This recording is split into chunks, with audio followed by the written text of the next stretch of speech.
እህቶች ወንድሞቼ እንዴት ናችሁ? ከምናችሁ ያለው አልሐምዱሊላህ። ያው እንግዲህ የምታውቁኝ እዚህ ጋር ታውቁኛላችሁ። ከ21 ዓመት በፊት ነው የሳት አደጋ የደረሰብኝ። ያው በፊት ታክሜ በልጅነት ድኜ ነበረ።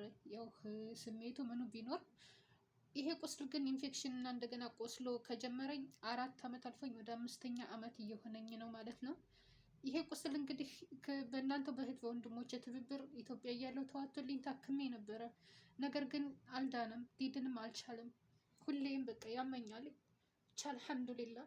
አሁን ላይ ግን ለመስራትም ለመቆምም ትንሽ አስቸግሮኛል ማለት ነው። ከዚህ ከእግሬ ያለው ቁስል እግሬን አይደለም ወገቤን ሁሉ ይዞኛል። ብዙ ጊዜ ነው አሁን ላይ ስራ ካቆምኩ ብዙ ጊዜ ነው። ስራ እየሰራሁ አይደለም። በጣም አሞኛል። እናም በቻልኩት እያረኩ ነው። እዚህ ጋር ግን ምንም ለውጥ የለውም። ብቻ አልሐምዱሊላህ። እሺ እንግዲህ የቻለችውን ያክል እሷ ብላችኋለይ። ያው ከምትለው በላይ ደግሞ እያያችሁት ነው። ቁስሉን እያያችሁት ነው። መቼም እንግዲህ የሰው ልጅ ማስረዳት ባይችልም እንኳን ቁስሏን እያያችሁት ነው። እባካችሁን እርዷትኝ። ወላሂ እንርዳትና እህታችን ትታከም። እዩ አሁን ይሄን እንግዲህ ምክንያቱም ብር ስለሌላትኝ ገባ ብላ ጠለቅ ብላ መታከም ስለማትችል ይሄን ክሬም ነው የሄዱ ስትሄድ እየሰጡ የሚሸኟት ማለት ነው። ምክንያቱም ይቺ ልጅ ብር የላትም።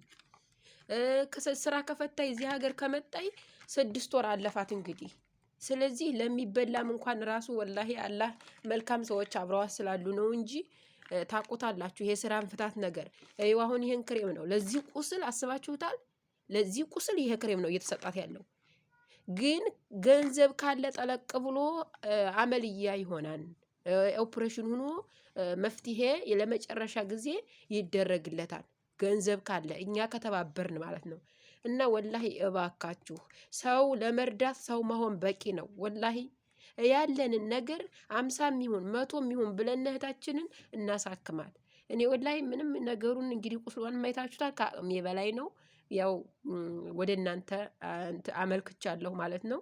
እባካችሁን እህት ወንድሞችን እንደማታሳፍሩኝ ደግሞ ተስፋ አደርጋለሁ። ይሄን ነገር እያየን ዝም ካልን ነገ በእኛ ላይ ምንድን ይመጣል? ነገኛ አሁን እየሰራን ነው። አሁን ገንዘብ አለን። ግን ነገ ላይ ምን ላይ ነው የምንወድቀው? ነገኛ ልጅ ወልደን ቁጭ ብለን ኢትዮጵያ እንሄዳለን። ዛሬ ግዴታ ካልተፈጸመብን ማለት አይቻልም። ስለዚህ አላህ ፈተናው ይለያያን እንጂ በሁሉም ቤት ፈተና አይቀርም። ሁሉም ይፈተናል እና አላህ ከዛ ፈተና ይጠብቃችሁ ያ ረብ። ሁላችንንም ይጠብቀን። ይችን እህታችንን እናሳክማት ነው የምለው።